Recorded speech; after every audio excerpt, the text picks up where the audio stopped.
Hey, what's going on, everybody? Mano back here for another solo Ascendant challenge video guide. It's April 23rd, 2019. We're going to be knocking out the Keep of Honed Edges. This week on screen, you can see where my cursor is right now is where the entrance is, and you can see where Petra is as well. As always, timestamps are located on screen as well as in the description box below. As you're making your way over to Rhea Silvia, where the entrance can be found, make sure you pick up a flag if you can. That way you have full ammunition and things like that, so you are ready to go for this particular Ascendant challenge. The Keep of Honed Edges presents many problems for many people in the community, and many people have asked specifically for longer guides on this particular Ascendant challenge because of a couple of different elements. First of all, finding the eggs and the lore piece for the Cursebreaker title and the exotic Sparrow is kind of difficult. It's actually one of the more difficult things to do if you don't know how to do it. So I'm going to help you out with that. In addition, there are some RNG elements as well that you have to think about. As always, make sure you pick up the bounty from Petravenge. I've already done that.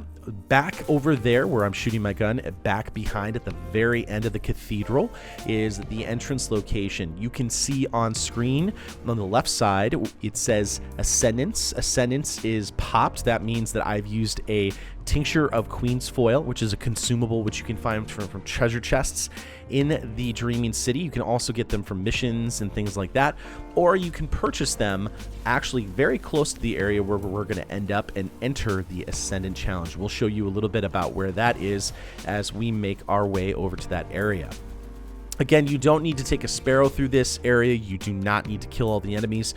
You'll see that I do that for some ease of making this video and making sure that I'm clear about everything. Again, that's the comments I get from a lot of people, is that they really like the clarity of things and the way that I speak about particular items in the Ascendant challenges. So I'm going to try and keep that up, keep that moving. We're going to go ahead and head into Harbinger's Seclude, which is right here. We're going to move past this statue, and there's a temple on the right hand side. Just keep going basically until all the rooms end. You'll see this nice big open area here, and you will be able to find the entrance for the Ascendant challenge. Now, if you don't have Ascendants popped, you will not see that portal that's on top of that statue. I'm going to go ahead and clear a couple enemies here. You do not need to do that. I am just doing it so I can show you a few things around this particular room.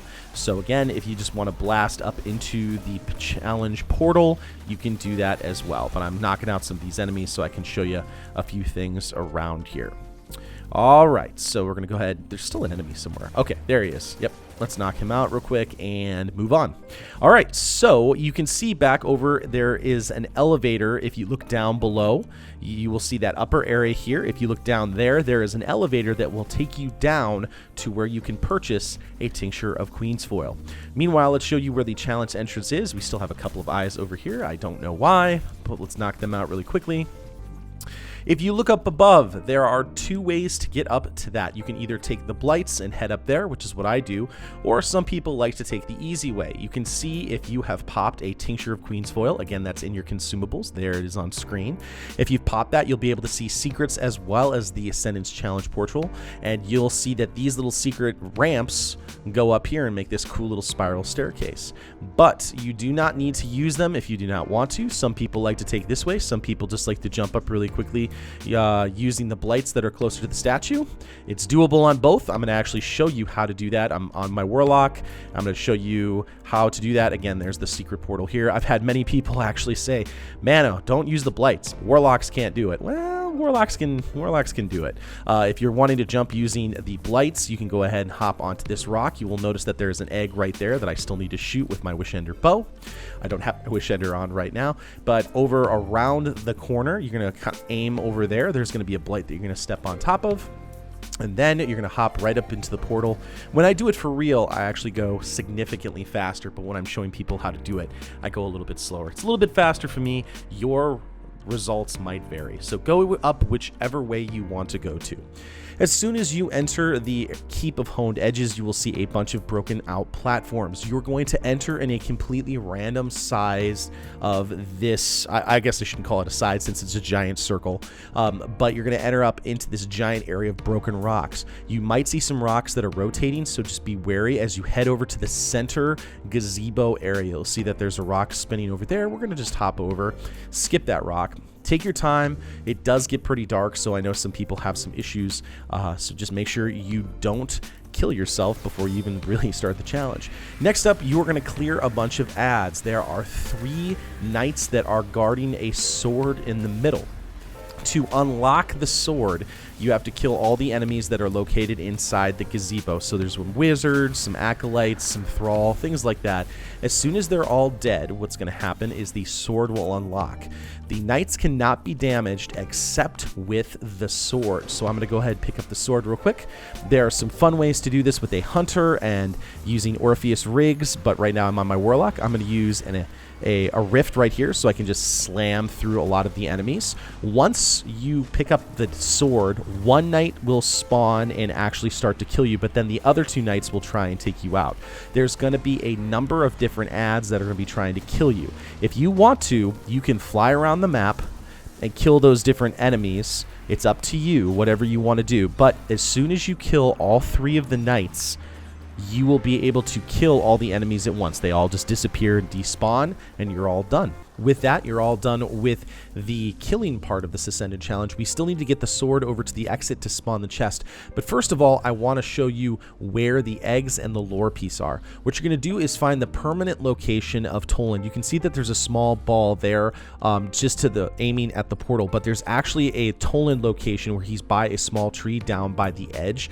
You need to go to the opposite side of where he is, and then you will find the Ahamkara Bones location. If you look down below, there should be a little glittering light on a little tiny bit of ledge. What you're going to do is aim to the right of that glitter, and you're going to see an Ascendant challenge platform pop up. You'll be able to pick up those Ahamkara Bones. Do make sure that you're still Ascendant. If you're wondering how you get back up, what you do is take the spiral staircase back up of these Ascendant platforms. Again, make sure you're Ascendant and you should be good to go. As we come around the corner, you will clearly see the Toland area I was talking about a little bit earlier. You can see that Toland is right over there. You saw that we started on the opposite side of where he was. So that is kind of your guide point, because the exit can spawn in any location in the gazebo. It can be one of many different ways. So just make sure that you look at where Toland was down below, and that will give you a reference point of where to go. If you feel like the Ascendant challenge platforms aren't spawning, just take a second and keep leaping around the corner. You should see one. I'll give you a quick clue on how to get back up and around if you're wondering where that is. I'm going to grab Toland while I'm down here. You will see that I also have the Wish Ender bow on right now, which is the only thing that can break and collect the eggs. You do not need to collect the eggs for this Ascendant challenge.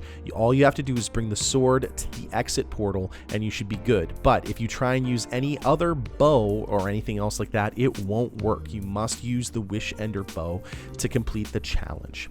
We're going to go ahead and make our way back up to the top. If you over jump, just go ahead and jump back up for a second. You can see there I overshoot just a little bit. Now, what you'll see is when you're all done with Ascendant challenge platforms, there will be one more platform that will go off to the left. It will be able to take you off to this little edge of a gazebo right here, and you're good to go. We're going to show you where the first egg is. This one is really a big challenge for people, and I make it look way easier than it is. It is doable on all the characters, but what you need to do is basically hop onto one of those ramps, and you need to jump on top of this gazebo. What you're going to see is off in the distance, there's going to be a little light. You're going to go ahead and aim at the very top of that light, and you're going to be good to go. I will tell you that this one is one of the more challenging eggs to get to.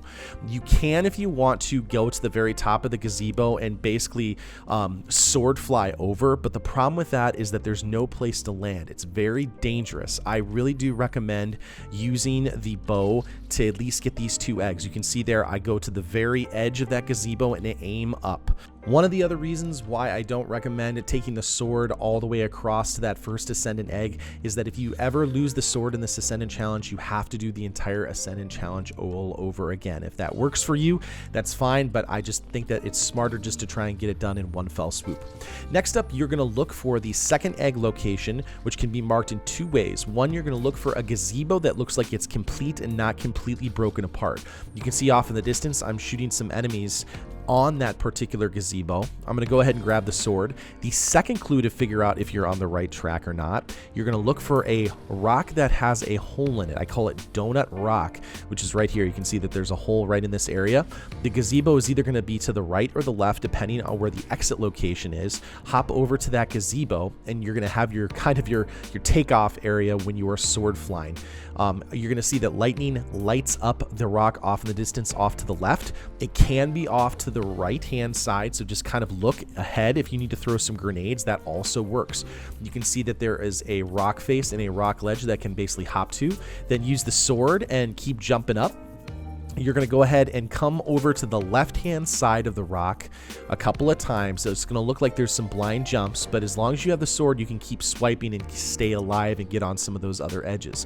Keep going up into the left, and you will find a small little crevice where there is the second and final egg. You'll see me do it with the Warlock as well here. I'm going to go ahead and switch back to my Warlock view. You can see down here, down below, is where the lore piece would be. The Ahamkara Bones would be if I hadn't already collected it. You'll see off in the distance there are those enemies again. I did happen to get the same spawn. I think that there's probably like 4 spawns, 4 ways that the exit will locate. And I found that sometimes if you can get the enemies that show up on the left-hand side over there for the gazebo, that is your best repetition. Now, sometimes the rock will end up on the opposite side of the portal where the second egg is. And if that happens, you just need to take the sword, make sure that no matter what, you don't actually let the sword fall to the ground. You always make sure you have a handle on it, and you will be good to go. As I'm setting up for everything else and I don't want to deal with, I'm going to go ahead and grab the sword. Again, I'm going to take the Warlock now. I'm on a completely different character. Again, show you Donut Rock as we jump across. There's Donut Rock. I know that I'm on the right path. One of the things that I didn't say when I was doing this with my hunter is that when you're using using any character, you want to have your highest jump with the highest strafing ability, and you also want to make sure that you have your mobility up. You can turn mobility up and adjust it with your armor, and that what you want to do is you want to use your small melee attack button. For me, it is right bumper on Xbox, and for me, it's one of the side mouse keys when I'm playing on PC. But what I'm going to look for is I'm going to look for that rock again. I'm going to look off to the distance, let lightning show me kind of where to go. I'm going to look off in the distance, and again, you can see lightning kind of shows that up. I'm going to use a grenade, I believe, on my Warlock. Oh, actually, I'm just going to go for it. I can see it. I can see it pretty well. Just keep swiping. And if you feel like you see the ledge off to the, if you go too far to the right, then just lean a little bit to the left. But try and aim at its center mass, because then you can adjust left or right depending on where you need to go here. With the Warlock, it's just a little bit different because the jump is a little bit tricky on the Warlock. Again, here I'm just making sure that I kind of look around, I don't fall off the edge. You can also approach it off to the right. It is a little bit scarier because the edges are a little bit more choppy, and you see there I almost go a little bit too far, but there's the crevice again. If you need to see it, that is the one that you are going to need to look for if you're on a different character. Now, if the exit happens to be over where it is, one of the cool things that you can do is just take the sword and fly over there. If you do not have it, what you need to do is just make sure you take your time and jump across. Make sure you don't run into any enemies, any rocks or anything else like that. But if you have the sword and you can make it all the way across, you can just sword swipe all the way over there, because you can see that there's a lot of rocks that spawn in left and right. You can sometimes get knocked by those if you have to take the normal rock shattered path over there. But right now I'm on my Warlock, and I actually end up going a little bit too far. You'll notice I bring my sword to that exit platform, and I am going to pick up the chest, and that will complete the Ascendant challenge. So that's a ton of tips and tricks. I hope that really helps you out in dealing with this particular Ascendant challenge. Again, it's one of the more difficult ones for many people to do. I love that particular one because it is a little bit more mysterious. It's a big open area. One of the things I loved about Destiny 1 was all the big, large kind of open areas just seemed very expansive and mysterious, and this Ascendant challenge reminds me of that. So if you do have any questions or comments or anything else like that, make sure you leave them down in the description box below. Feel free to share them as well. I do really appreciate your support. Thank you all for 20K subscribers. We're actually continuing to grow every single week. I do plan on putting out a Shattered Throne video a little bit later tonight. I've got it all set up. I was able to capture some good footage and hopefully a Wish Ender Bow video for you as well. So thank you to all those folks who've been supporting the channel. Make sure you check me out on twitch.tv/manodester777 as well. Guys, thank you so much for watching. Good hunting, and I'll see you next time in the universe of Destiny.